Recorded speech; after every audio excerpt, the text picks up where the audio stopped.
සතර සතිපට්ඨාන භාවනාවේ පදනමක් තියෙනවා. ඒ පදනම තමයි සංකාර නොකර සිටීම කියන පදනම. ඉතින් සංකාර නොකර සිටීමට අයත් කමඨාන තමන්ට පාවිච්චි කරන්න පුළුවන්. තමන්ට ඒකතර හරියට විනිශ්චය කරලා තීරණය කරන්න පුළුවන්. එතන කමඨානේ ඒ කමඨාන භාවිතයේ තුල සංකාරයක් සිද්ධ වෙනවද නැද්ද? සංකාරයක් සිද්ධ වෙන හැම තැනකදම විඥානය කියන ස්වභාවය හදනවා. විඥානය ඇසුරට යනවා. අවිද්‍යාපච්චය සංකාර, සංකාරපච්චය විඥාන කියන ස්වභාවයට අමුතුවෙන් හිතලා යන්නේ නැහැ. ඊයවේ. ඒ නිසා අපි ගැන මේ විශේෂයෙන්ම එහෙම විවේචන කරනවා නෙමෙයි. නම කමඨාන ආර්යද අනාර්යද කියන ස්වභාවයන් තමන්ට තීරණය කරගන්න පුළුවන්. කායනුපස්සනාව කියන තැනදී තමයි පනවන්නේ බුදුහාමුදුරුවෝ සංකාරගත චිත්තය පටන් ගන්න ඕනේ එතන. කායනුපස්සනාව කියලා කියන්නේ ඒක තමයි. නොයලී අතහැර සිටීම. කය කියලා කියන්නේ තේරෙනව නේද? කය කියන්නේ මේ නිකම්ම කය විතර නෙවෙයි.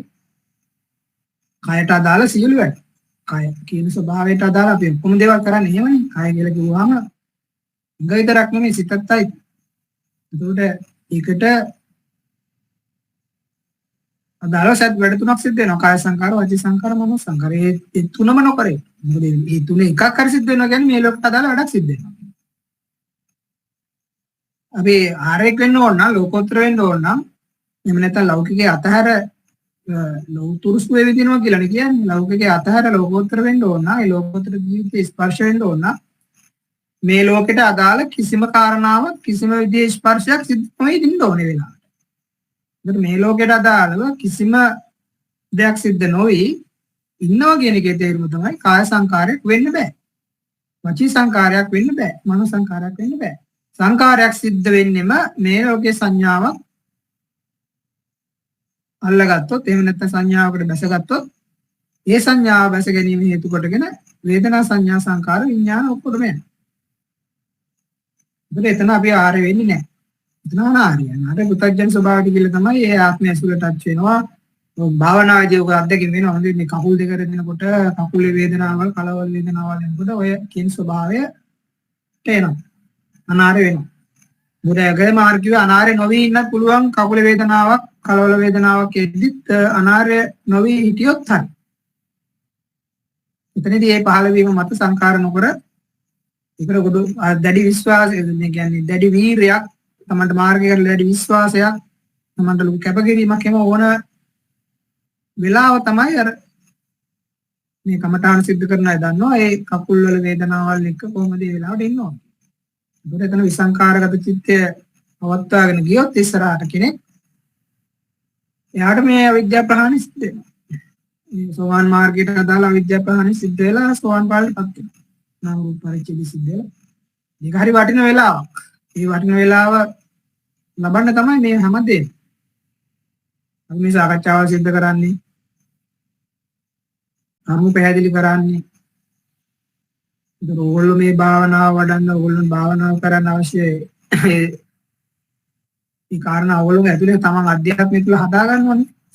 ඒ හදාගෙන ඔක්කොම දේවල් කරන්නේ මේ මොන වගේ වෙලාවක් වෙනකන්ද මේ සතර පායෙන් සදාට අධ්‍යයනු සෝවාන් මාර්ග ඵල ප්‍රත්‍යක්ෂය තමයි. මේ අපි හැම දිනාටම තියෙන එකම ගැලවීම. ඒතකොට ඒ ගැලවීම තියෙනවා. ඒක නැත්තේ නෑ. ඒක කාටවත් මේමයි මෙහෙමයි කියලා පෙන්නලා දෙන්න බෑ. නමුත් මාර්ගය විසින් ඒක පෙන්නලා දෙනවා. මාර්ගය අදෘශ්‍යමානයි. මාර්ගය පෙන්වන්නේ නැහැ. මාර්ගයක් පෙන්වන්න බෑ. සෝවාන් මාර්ගය කියලා කිව්වහම ඉතින් මොකක්ද ඒ කියලා කෙනෙකුට අහන්න පුළුවන්. සෝවාන් මාර්ගය කියලා කිව්වහම අපිට මොකක් පෙන්වන්න බෑනේ. කොහේද මේ පාරේ ඉඳලා මේ මෙතෙන් ඉඳලා මෙතෙන්ට යන එක කියලා කියන්න බෑ. සෝවාන් මාර්ගය අත්විඳින්නේ කොහොමද කෙනෙක්? සෝවාන් මාර්ගය අත්විඳින්න නම් මේ අහකන්නාසේ දීකයි මන වහලා දාලා කාය සංකාර, වචී සංකාර, මනෝ සංකාර වලින් තොරව විසංකාරව වාඩි වෙලා ඉන්න එච්චරයි. ඉතින් විසංකාරව චිත්තය පවත්වා ගත්තා නම් හරි කියන එක තමයි බුදුහාමුදුරු කියන්නේ. මොකද සංකාර චිත්තය අපි ඕන තරම් සසරේ පවත්වාගෙන ඇවිල්ලා තියෙනවා. ඉතින් ඒක හින්දානේ මේ අමාරුවේ වැටෙන්නේ. සංකාර චිත්තයෙන් හින්දා තමයි Tamanට මේ සියලු ප්‍රශ්න ලෙඩවීම, වයසට යා මරණය. ඒකනේ සියලු ප්‍රශ්න, සියලු බය, සියලු රෝග, සියලු දුක්ඛ ඔය සංකාර සිද්ධ වෙලා මේ හදාගත්ත කය නිසා තමයි. ඒකේ මේ කයේ අහිමි වීමනේ ඔක්කොටම ප්‍රශ්නේ. කය අහිමි වීම තමයි ඔක්කොටම ප්‍රශ්නේ. මේ ධර්මාර්ගය හැදලා තියෙන්නේ ඔය කය අහිමි වීම කියන්නේ මහා ප්‍රාථමික බුලඳ වැඩක්. මේ කය අහිමි වීම සියල්ලේ අහිමි වීම නෙවෙයි. මේ කයේ මරණයෙන් සියල්ලම ඉවර නැහැ. තව මරණ ඕන තරම් අනාගතේ. ඒ නිසා තේරුම් ගන්න මේ සංකාර කියන ස්වභාවය අපේ ධර්මයේ හැම තැනම නිවන ගැන කියන හැම තැනකදීම සංකාර කියන ස්වභාවයෙන් වෙන් වෙලා ඉන්න එක තමයි කියන්නේ.